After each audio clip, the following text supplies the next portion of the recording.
Hello and welcome to This Day in Esoteric Political History from Radiotopia. My name is Jody Avirgan. This day, it's our July 4th episode.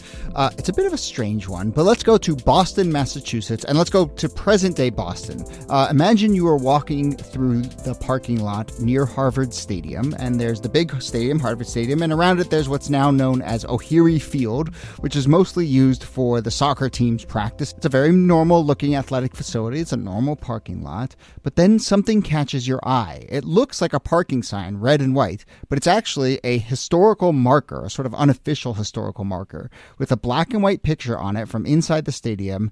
And then the sign says, Napalm Test Number 1, July 4th, 1942. Now, what is going on here? Well, it turns out that on July 4th, 1942, the first ever test of napalm took place inside that stadium. Let me read for you from the Harvard Crimson newspaper in 1942, a few months after this incident. This is what the Crimson reported. As firemen and groundskeepers looked on from the sidelines and players hit volleys in the adjacent tennis courts, a group of scientists and assistants towed a 70-pound napalm bomb to the center of the field, bolting it to the top of a metal stand, and then, boom, they blew it up. There is actually a photo of this moment. It's absolutely wild. That's what's on that sort of historical marker that's in that parking lot. And you can see this massive explosion taking place right there on the same soccer field that the team uses today. So it's a heck of a way to spend your 4th of July holiday in 1942. But let's talk about that first ever napalm test inside Harvard's soccer stadium. Here, as always, are Nicole Hammer of Vanderbilt and Kellie Carter-Jackson of Wellesley. Hello there. Hello, Jody. Hey there. And we want to quickly, before we get into this, give a shout out to our listener, Jeff, who alerted us to this story.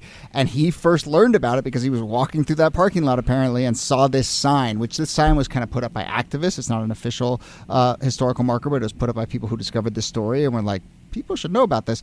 And that sign is there. And in true This Day spirit, Jeff stopped, read it, looked into it. I think there's a QR code on the sign that you can look at a little more information. But anyway, we appreciate Jeff being curious and then flagging this for us because it is quite the moment. And we will also say, if people happen to be listening to this on July 4th, I think we saw that there's going to be an event or some sort of protest or something. If you happen to be hearing this near Boston, I think on this day in 2023, there's going to be a little marker of this moment. So some people are keeping this alive as much as it's kind of a very forgotten moment. But let's paint the scene.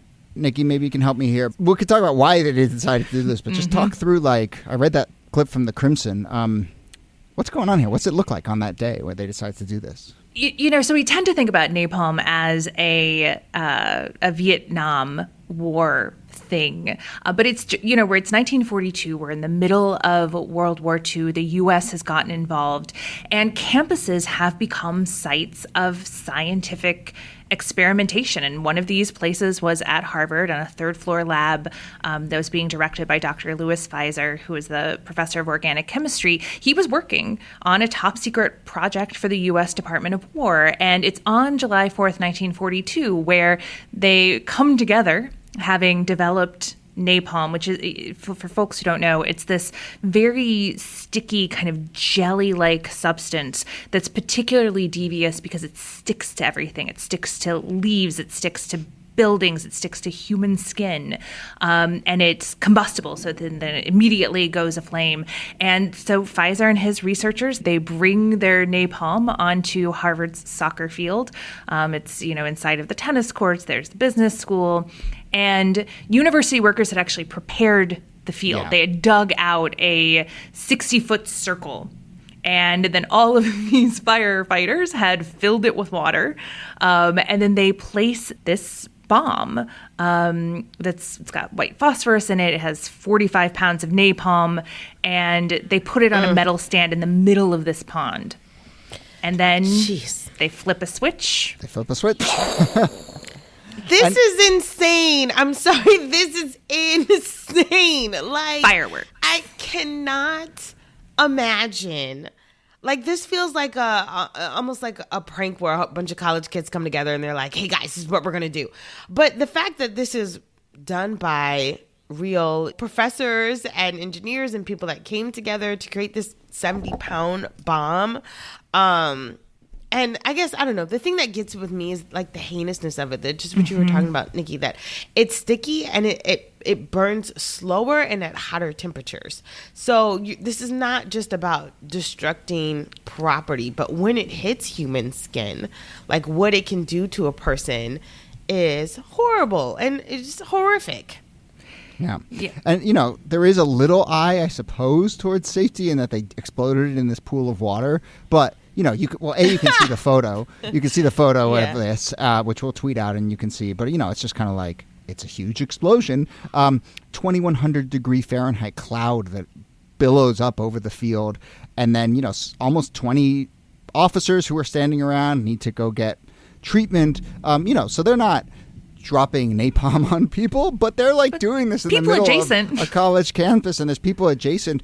And, I think it speaks a little bit to, well, I don't know. This is sort of what's interesting to me. What does it speak to? But it speaks a little bit to the moment where these kinds of weapons of mass destruction are being developed in a way that people don't really fully understand the power. I think we're going to do an episode about Oppenheimer, or specifically, this sort of counts a little bit as our sort of Oppenheimer themed episode, in the sense that this is a time period where people are kind of like realizing the power of these kinds of weapons. At least the people testing nuclear weapons had the good sense to go into the middle of nowhere, not Alston, Massachusetts, and the poor soccer team. But I think there's a little bit of that there weren't going people on, involved, but there were pigs involved, because some scientists thought that pig skin was closely resembled the skin of human beings, and so they wanted to see how it responded. So they tested it on them. Yeah. And they do this. So after they've done this in the middle of a city, and we can talk about some parallels with the Manhattan Project, which was happening at the same time. But they then go out to the Midwest because they're like, well, open space there. Who cares what we blow up in the Midwest? And they emptied entire villages so they could test bomb actual villages to see what would happen. They build replicas of German and Japanese homes to see how quickly they burn. And this is where the pigs come in, because they want to see how quickly they burn too.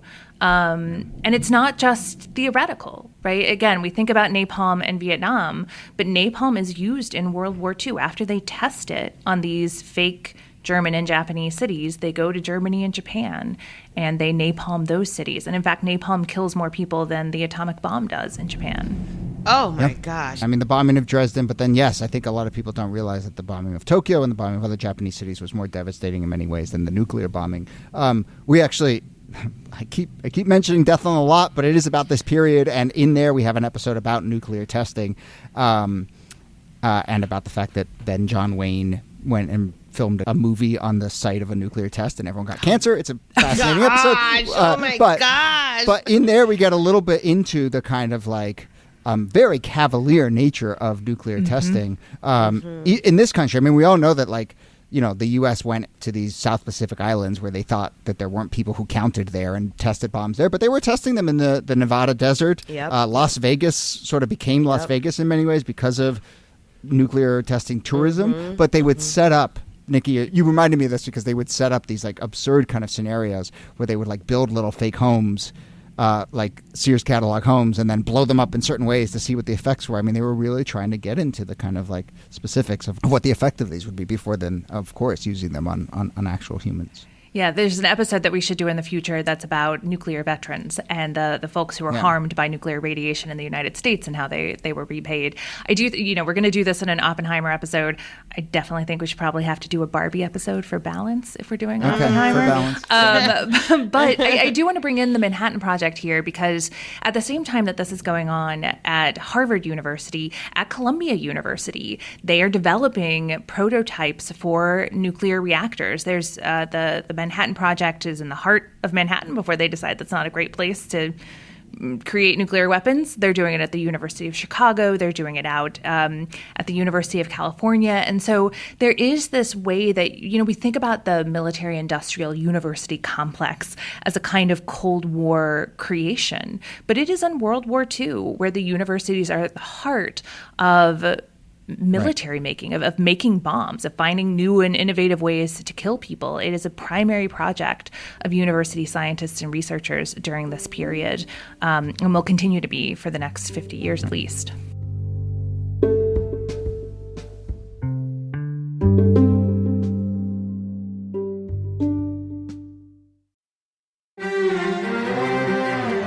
You're used to hearing my voice on the world, bringing you interviews from around the globe.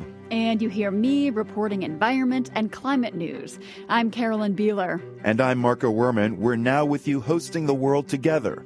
More global journalism with a fresh new sound. Listen to The World on your local public radio station and wherever you find your podcasts.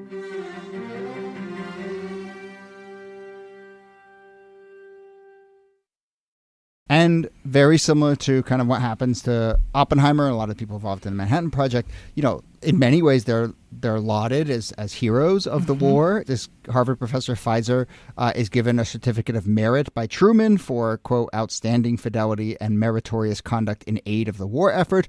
But at the same time, there are anti-war activists and people starting to ask questions about his complicity and his role in developing these weapons of mass destruction, especially heading into the 60s and 70s. And, you know, there's his legacy is still there at Harvard, and there's all sorts of campus protests around it. But, you know, during the war itself, I mean, there's reports that Pfizer was getting letters from soldiers saying, thank you for developing this weapon that is, you know, helping us win the war and so forth. So there's so many parallels to.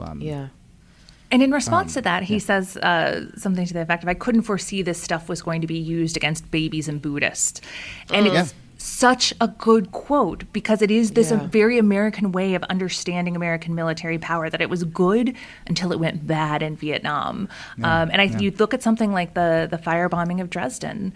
If you look at things like the dropping of the atomic bomb in Japan, and you have to kind of question some of those assumptions. But this was very central to how he was starting to talk about it by the 1960s and 70s. Yes, I developed this terrible weapon, but I had no idea it would be used in this way. I thought it would be used for good. This is always, though, how it starts out. It's like the start of a sci-fi film where they're trying to develop something, you know, to build a bridge or to do something positive. And then bring back dinosaurs. And then someone's like, you know what we could do? And next thing you know, it's like the end of civilization. It's so the irony, I think, of how there always never seems to be enough foresight to think about how people might weaponize these innovations to harm people. One last thing on napalm itself. I mean, obviously it's used in the war. I think it largely plays a huge part in the Vietnam War of kind of creating a lot of those images that then turn public opinion against the horror of the war, including that famous photo of that young girl naked, screaming, you know, fleeing. That was during a napalm raid. Napalm itself, I think it's hard to characterize. It kind of gets outlawed. There's sort of international treaties that try and regulate the use of it. But, you know, I think largely speaking, it or its descendants are still kind of on the table as weapons of war. I mean, Obama basically signs a treaty and then makes a caveat that says, okay, we won't use it unless we think it's a military necessity, which, again, begs the question, like, what would make this necessary, you know, when you think about the damage that it can do to human beings? But the military has a way of deeming a lot of things necessary. I know. And that caveat is what makes me so disturbed. Yeah. And we should do an episode on Agent Orange too. You know, just if people are thinking about the Vietnam War, Agent Orange was used to defoliate the trees to be able to see targets, and then napalm was the thing that was. But they both had obviously health effects and disastrous, tragic effects.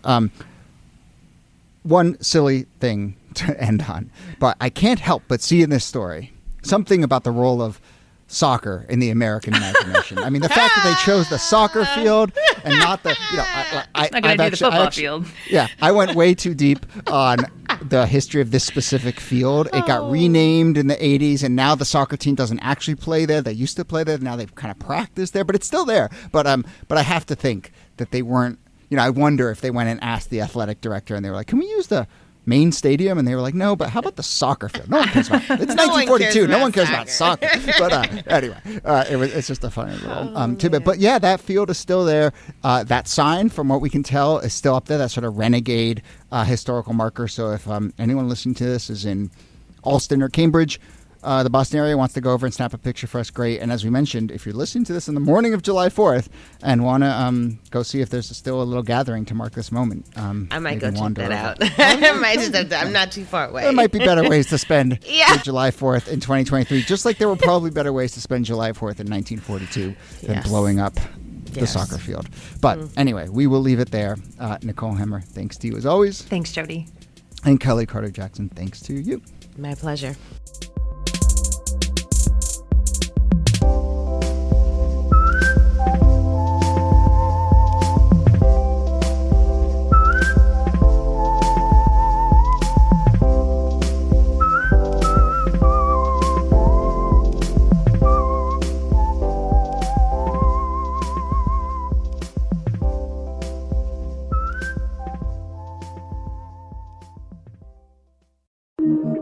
Radiotopia.